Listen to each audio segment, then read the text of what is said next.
Let's try a thought experiment. What happens if we take the moral compass of one of the greatest minds in history and use it to navigate our world today? So here's the big question. What would Albert Einstein, a man who literally fled fascism and became a huge voice for civil rights, what would he actually say if he could hear some of the political language being used right now? Okay, before we dive in, there's one really important rule here. The setup, this whole thought experiment, that's on us. But the words themselves, they're not.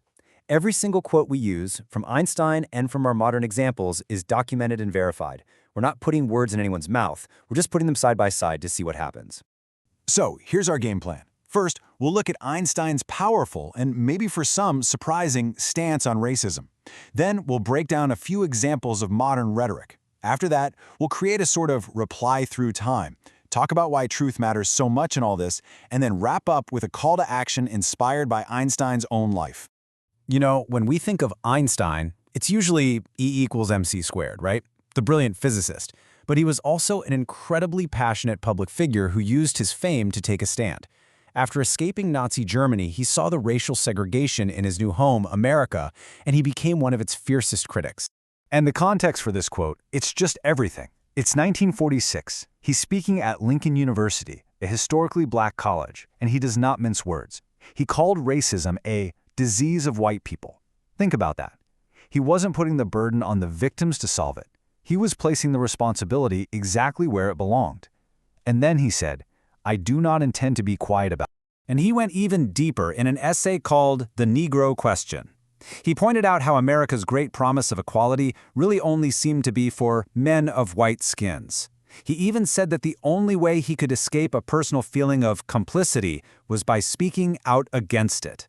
And he got to the root of it all, saying that prejudice isn't something we're born with. It's a tradition that's absorbed as children. Okay, so holding on to Einstein's principles, let's turn to our world right now. We're going to look at 3 real-world examples of political speech. And the point here isn't to shock anyone, it's to really understand how the language is working. What are the mechanics behind the words? So our first case is from a speech in 2015 about migrants.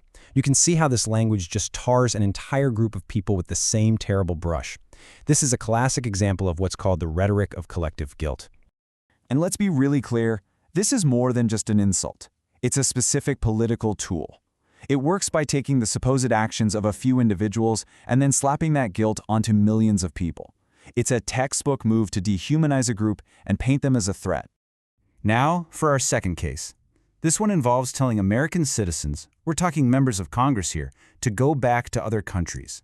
This is a perfect example of the rhetoric of exclusion. There's a name for this tactic, too. It's called othering.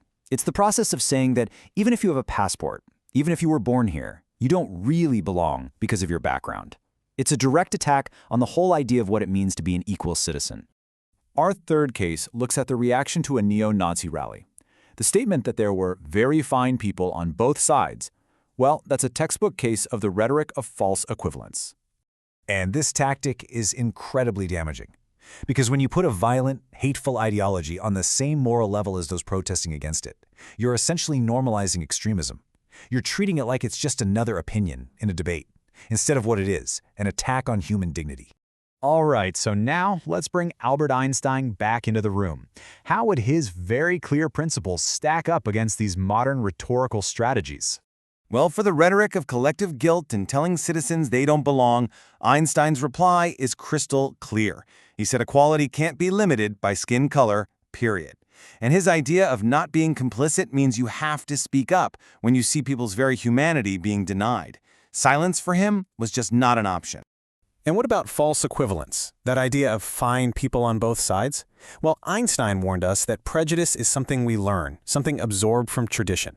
So the answer isn't to give it a seat at the table as a valid side. The answer is to see it for what it is and to actively fight it.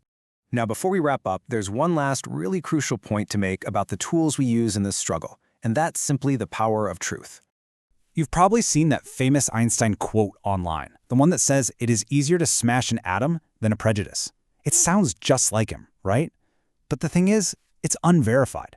We can't actually prove he ever said it. And there's a lesson there. When we're fighting against lies and hate, our own commitment to the facts has to be absolute. The truth is our most powerful weapon. So, what does this all mean for us right here, right now? This was never just a history lesson. This is a call to action, and it's framed by Einstein's own words. Let's be as clear as we possibly can be. Racism is not just another point of view. It's not an opinion up for debate. It is a direct attack on the foundational principles of democracy, equal rights, and human dignity. And that brings us to our shared responsibility. It really boils down to a few concrete things. 1. Contradict hateful rhetoric when you hear it. Don't let it go unchallenged. 2. Act in solidarity with the people being targeted. 3. Support and share education that's based on facts. And 4. Just make a conscious effort to uphold human dignity in your own daily life. And I think it's only right to let Einstein have the final word. He said that we have to find the courage to set an example, not just by what we say, but by what we do, by word and deed. So in the end, the question isn't just what Einstein would say. It's what are we going to do?